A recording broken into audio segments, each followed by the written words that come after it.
Syllabus बदललेला आहे आणि या बदललेल्या सिलेबसनुसार इयत्ता 6वीला मराठीसाठी बालभारती हे पुस्तक आलेलं आहे। तर या पुस्तकातील दुसरा पाठ पुस्तक माझा गुरु या पाठाचा आज आपण स्वाध्याय बघणार आहोत। या स्वाध्यायामध्ये आपण सर्व गोष्टी समाविष्ट केलेल्या आहेत, व्यवस्थितरित्या समजावून सांगितलेल्या आहेत। त्यामुळे व्हिडिओ शेवटपर्यंत आणि काळजीपूर्वक पहा। त्यासाठी तुम्हाला चॅनलला सबस्क्राइब करायचं आहे, बेल आयकॉन देखील प्रेस करायचं आहे आणि तुमच्या मित्रांना हे व्हिडिओ शेअर करायचे आहेत। तर चला तर मग स्वाध्यायाला सुरुवात करूया।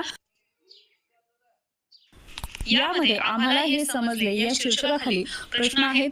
प्रश्न पहिला, कोणते लिहा। त्यामध्ये अ, मला पुस्तक भेट दे असे म्हणणारे कोण होते? लेखक म्हणजेच संदीप खरे।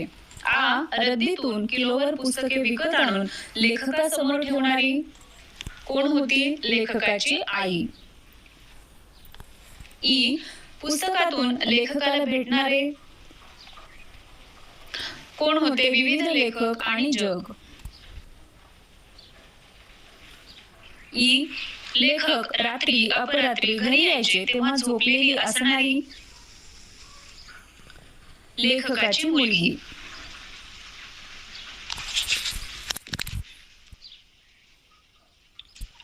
प्रश्न दुसरा, कंसातील योग्य शब्द निवडून रिकाम्या जागा भरा। तर या ठिकाणी शब्द दिलेला आहे कृतज्ञता, मैत्री, प्रतिबिंब आणि अनुभव। तर योग्य शब्द योग्य ठिकाणी लिहून आपल्याला रिकाम्या जागा पूर्ण करायच्या आहेत। त्यामध्ये अ, वाचनामुळे शब्दांची रिकामी जागा होते। काय होते?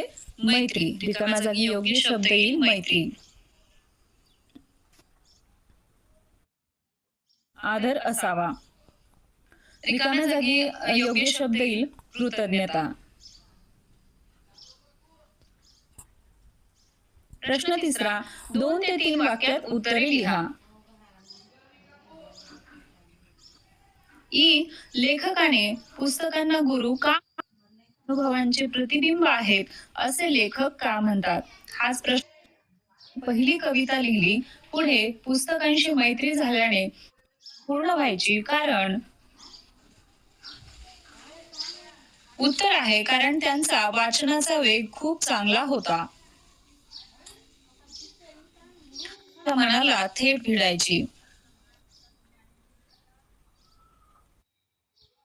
म्हणजेच विंग्स ऑफ फायर या पुस्तकाबद्दल सारांश रूपात माहिती दिलेली आहे। याचे लेखक आहेत डॉक्टर APJ अब्दुल कलाम। सारांश, अग्निपंख हे डॉक्टर APJ अब्दुल कलाम यांचे आत्मचरित्र आहे। यात रामेश्वर मधील एक सामान्य कुटुंबात जन्मलेल्या मुलाचा भारताचा मित्रांनो, पुढचा स्वाध्याय पुढच्या व्हिडिओमध्ये। बाय मित्रांनो, टाटा, गुड बाय।